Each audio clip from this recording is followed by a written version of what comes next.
Anna Hazare committee की अनुशंसा को मानते हुए महाराष्ट्र सरकार लोकायुक्त का गठन करने जा रही है। इसके दायरे में सीएम, मंत्री और कैबिनेट मंत्री सहित अन्य लोग होंगे। इस बिल को कैबिनेट ने पास कर दिया है, जल्दी ही विधानसभा के पटल पर रखा जाएगा। उधर सीमा विवाद के बाद महाराष्ट्र एकीकरण समिति और एनसीपी के सैकड़ों कार्यकर्ताओं ने सोमवार को विरोध प्रदर्शन किया। इसके अलावा मुंबई पुणे एक्सप्रेस हाईवे पर बीती रात बस और कंटेनर की भिड़ंत हो गई, जिसमें 10 लोग घायल हो गए। घायलों का निजी अस्पताल में भर्ती कराया गया, जहां पर उनका इलाज चल रहा है। इसमें से कुछ की हालत गंभीर है। गोवा से मुंबई आ रही 77 लाख की शराब पुलिस ने जब्त। दरअसल नए साल का जश्न को ध्यान में रखकर शराब मुंबई बुलवाई गई थी। इसी दौरान पुलिस ने आरोपी को हिरासत में ले लिया है। उधर शिरडी में एक अनोखा मामला है, जिसमें एक महिला ने अपनी नाबालिग बेटी को वेश्यावृत्ति के पेशे में डाल दिया, जिसके बाद नाराज बेटी ने पुलिस के उसकी शिकायत की। बाद में पुलिस ने उसकी मां को गिरफ्तार कर लिया। महाराष्ट्र में एकनाथ शिंदे की सरकार ने सोमवार को लोकपाल की तर्ज पर महाराष्ट्र में लोकायुक्त लाने अन्ना हजारे कमेटी की रिपोर्ट को मंजूरी दे दी है। उप मुख्यमंत्री देवेंद्र फडणवीस ने कहा कि कैबिनेट में सरकार ने अहम फैसले लिए हैं। बिल को इसी सत्र में लाया जाएगा, जहां मुख्यमंत्री, मंत्री और कैबिनेट लोकायुक्त के दायरे में आएंगे। साथ ही भ्रष्टाचार निरोधक कानून इस कानून का हिस्सा होगा और लोकायुक्त में रिटायर्ड जज समेत 5 लोगों की टीम का गठन किया जाएगा। इसका बिल इसी सेशन में लाया जाएगा। सन्माननीय अन्ना हजारे जी ने ये मांग की थी कि जिस प्रकार से केंद्र में लोकपाल विधेयक हुआ है, वैसे ही राज्य में अधिकारिता प्राप्त करने वाला लोकायुक्त का कानून आना चाहिए। हमने माननीय अन्ना हजारे जी की ही कमेटी बनाई थी। उस कमेटी ने जो रिकमेंडेशन दिए उसको पूरे तरीके से हमने स्वीकारा है और ये कानून तैयार किया है। अधिकारिता प्राप्त करने वाले लोकायुक्त के इंस्टीट्यूशन का निर्माण महाराष्ट्र में हो रहा है।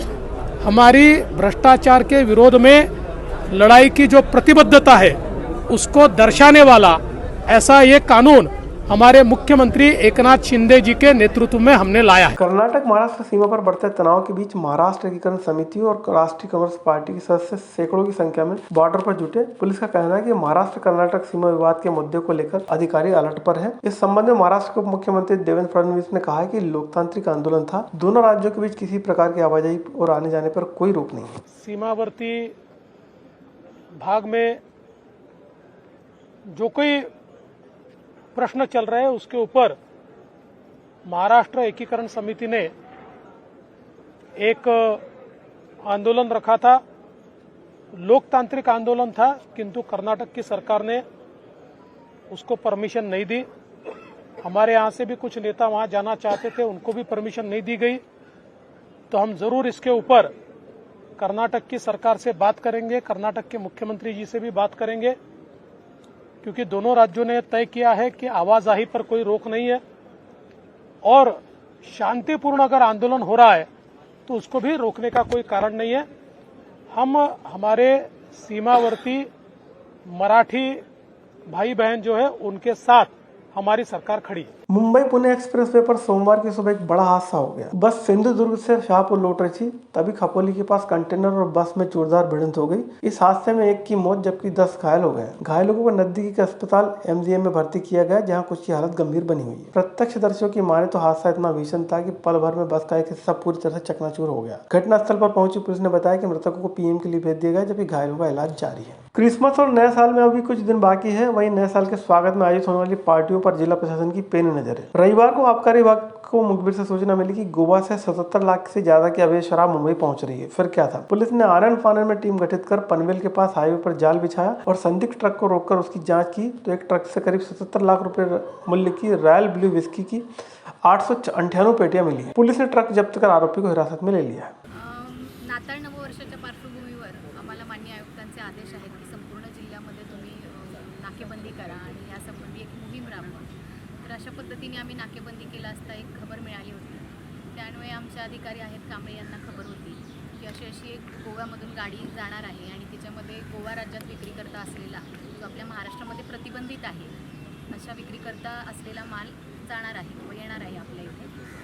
मग त्यांनी सापळा रचून आपण ही गाडी पकडलेली आहे। याच्यामध्ये साधारणतः 900 बॉक्सेस आहेत गोवा राज्यातील मद्याचे आणि त्याची किंमत जी आहे ती 76 लाखाचा एकूण मुद्देमाल आहे।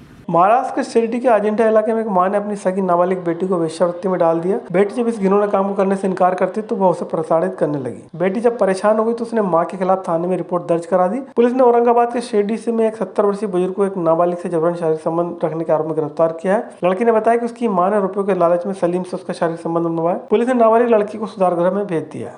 त्या ठिकाणी सदरची मुलगी ही तिच्या प्रियकरासोबत पळून गेल्याची माहिती मिळाली। त्यांचा शोध घेतला असता राजकोट येथे राज्य गुजरात येथे सदर मुलगा आणि मुलगी पोलिसांना मिळून आले। त्यांना ताब्यात घेऊन पोलीस स्टेशनला आल्यानंतर सदर मुलीने तिच्यावर ती स्वतः त्या मुलासोबत पळून गेल्याचे सांगितले। तसेच राजकोट येथे त्यांचे शारीरिक संबंध देखील आल्याबाबत त्यांनी जबाब दिलेला आहे। सदरची मुलगी अल्पवयीन असल्यामुळे यामध्ये कलम 63, 376 व पोक्सो बालविधी अत्याचाराची कलम वाढवून सदर मुलासाठी अटक करण्यात आली। तसेच सदरच्या मुलीने काही वडिलांकडे जाण्यास नकार दिल्यामुळे तिची रवानगी बाल सुधारगृहामध्ये करण्यात आली। मध्य प्रदेशमध्ये आम्हाला इंदोर, भोपाळ तसेच त्यानंतर रतलाम, उज्जैन जिल्ह्यामध्ये आम्हाला त्याची लोकेशन्स मिळाली। त्यावरून आम्ही त्या ठिकाणी टीम पाठवले। तिथून सदर आरोपीचे जसे कॉन्टॅक्ट होत होते ते कर्नाटकातले देखील आम्हाला आले आणि सदर आरोपी हा शिर्डी येथे येणार असल्याची आम्हाला माहिती मिळाली। त्यावरून तिथे पथक पाठवून आम्ही त्याला ताब्यात घेतलेले आहे।